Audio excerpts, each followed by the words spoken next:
Hi everybody, welcome back to my small channel here. Hello. Well, today I wanted to talk to you. Barely, sorry. Sleep deprived.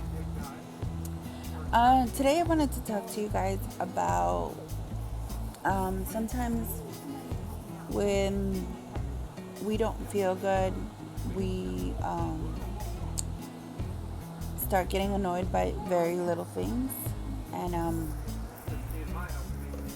I know in my house, the sound of running water, instead of soothing me, it makes me really annoyed.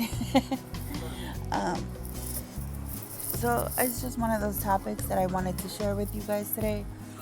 Before I go to sleep, I wanted to get this off my chest. I wanted to explain that we don't, as a patient, with the C word, we get annoyed. There's certain things that bother our vision, our hearing, and my taste buds.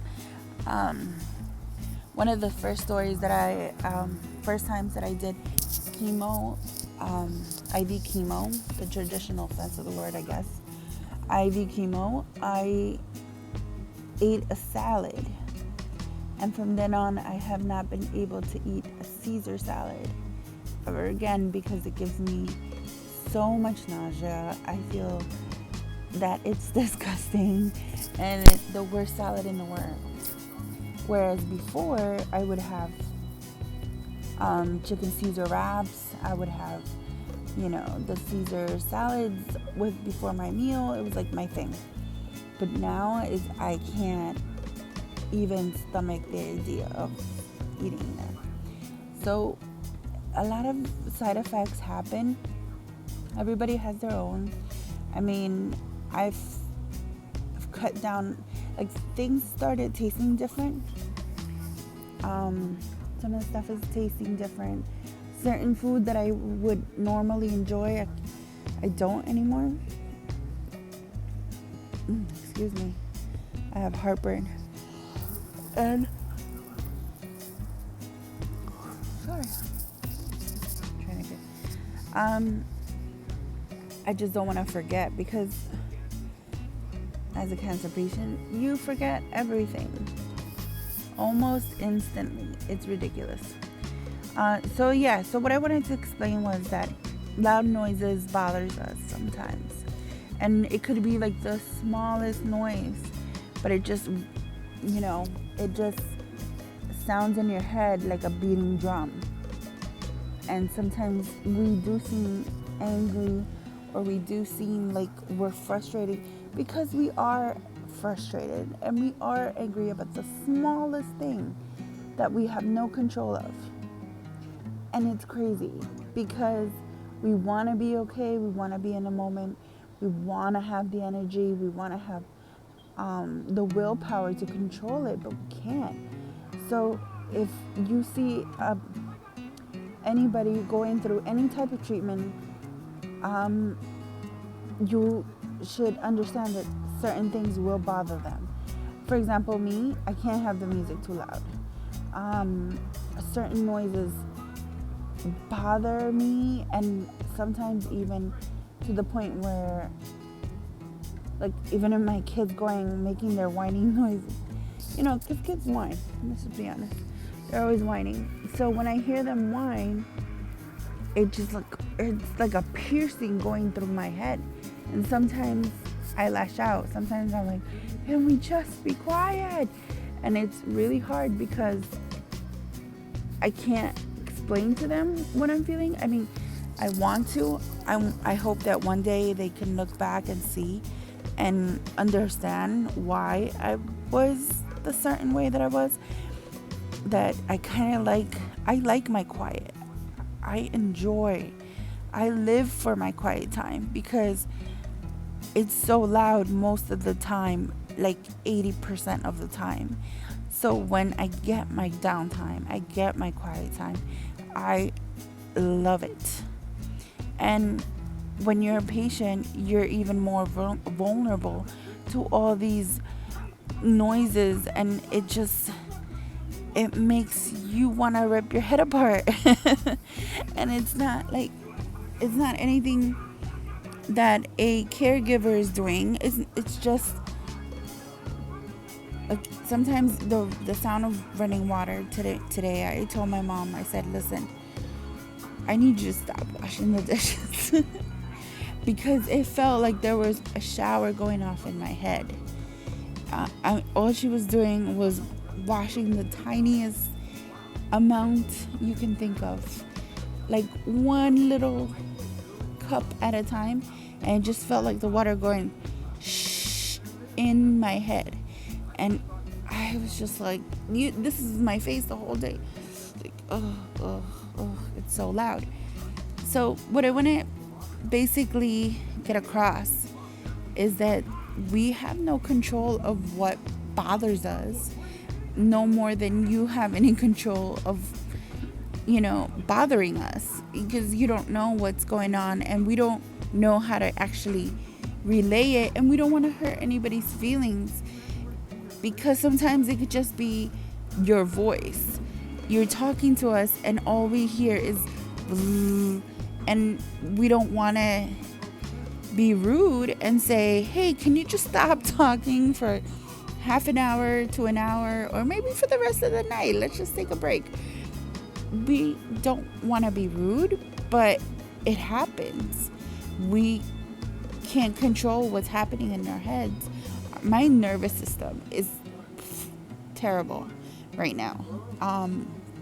I twitch all the time. That's my current discomfort is my twitching, because sometimes I can just be looking at the road, or just looking at my kids straight in the face, and my eye will be like all over the place.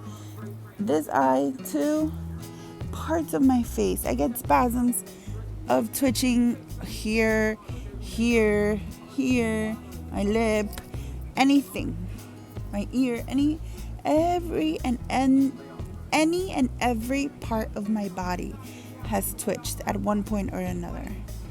So, it's very uncomfortable.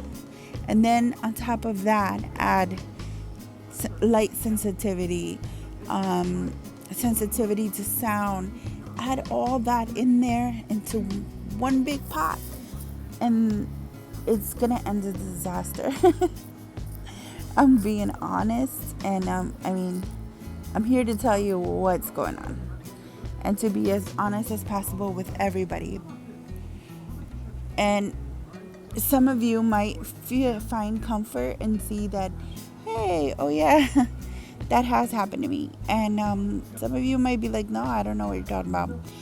You crazy. And that's okay. I think it's important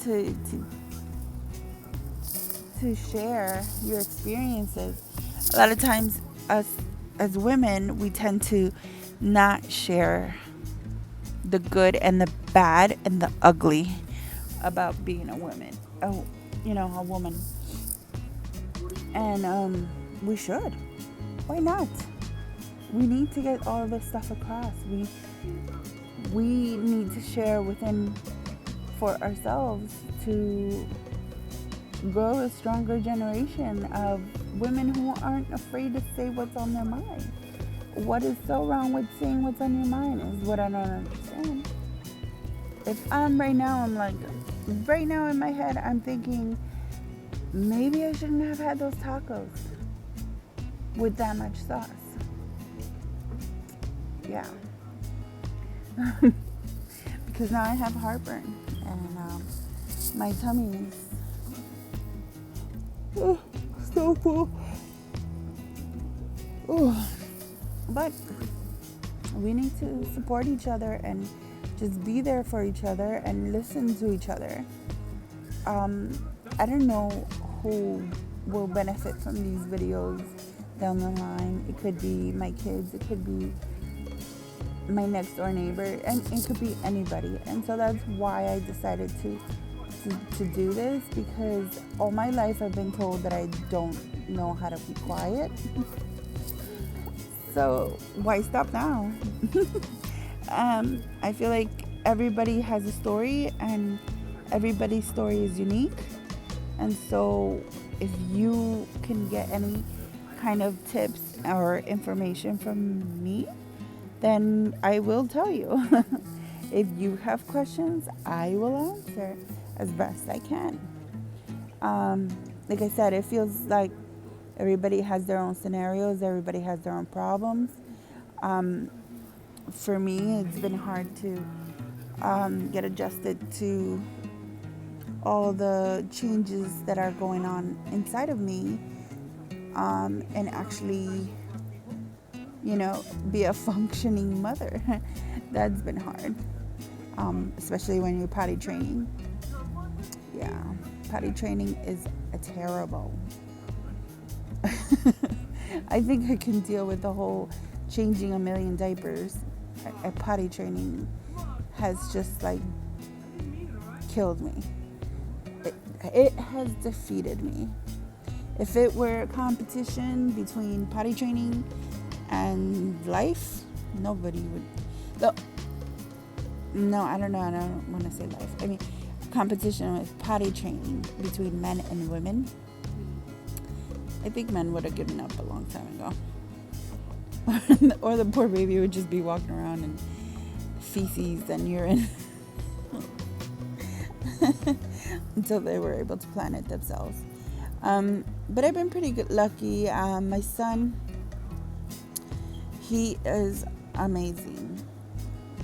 And I love using this word today, identify him.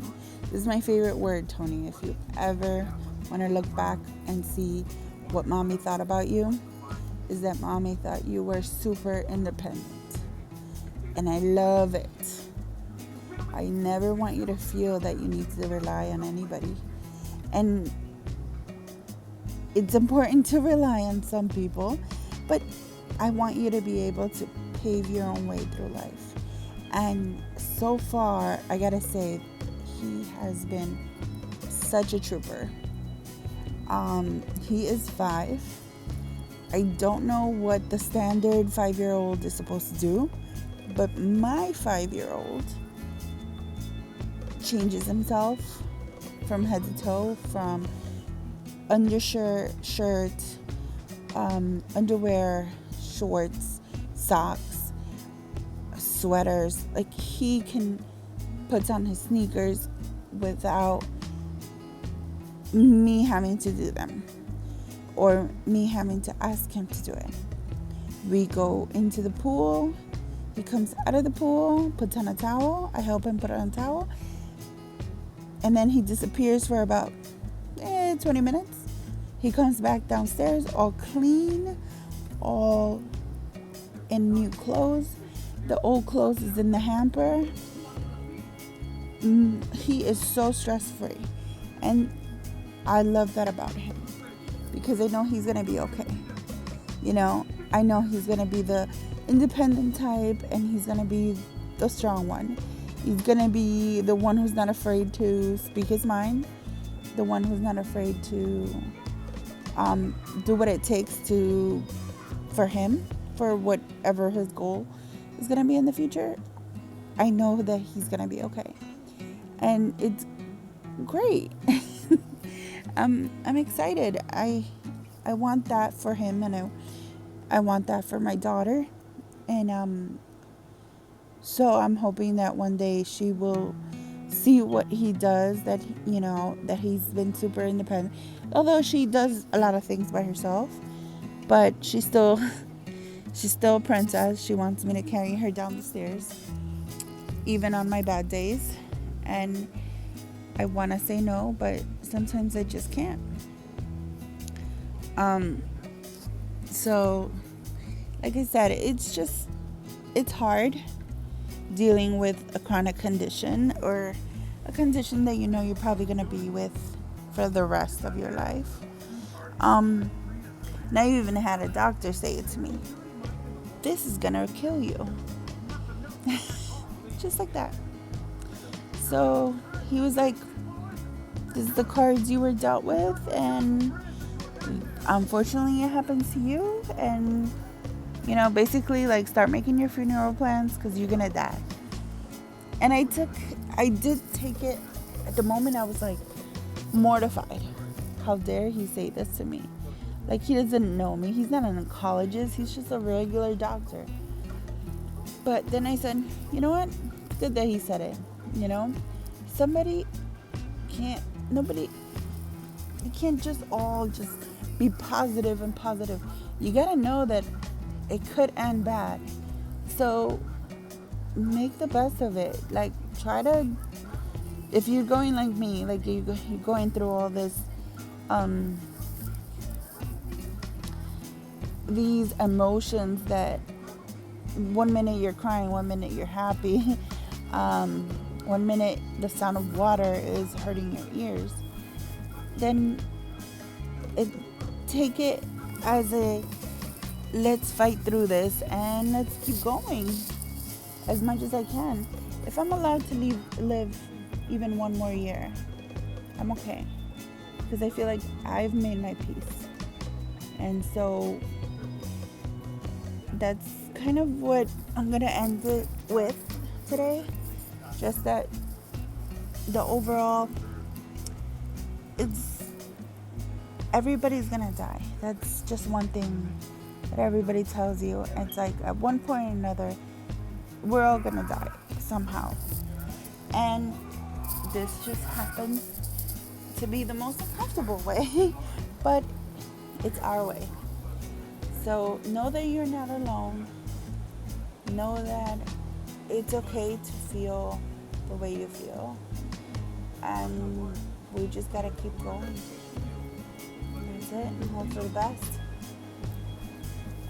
Alright, everybody. Remember, I can survive. Bye.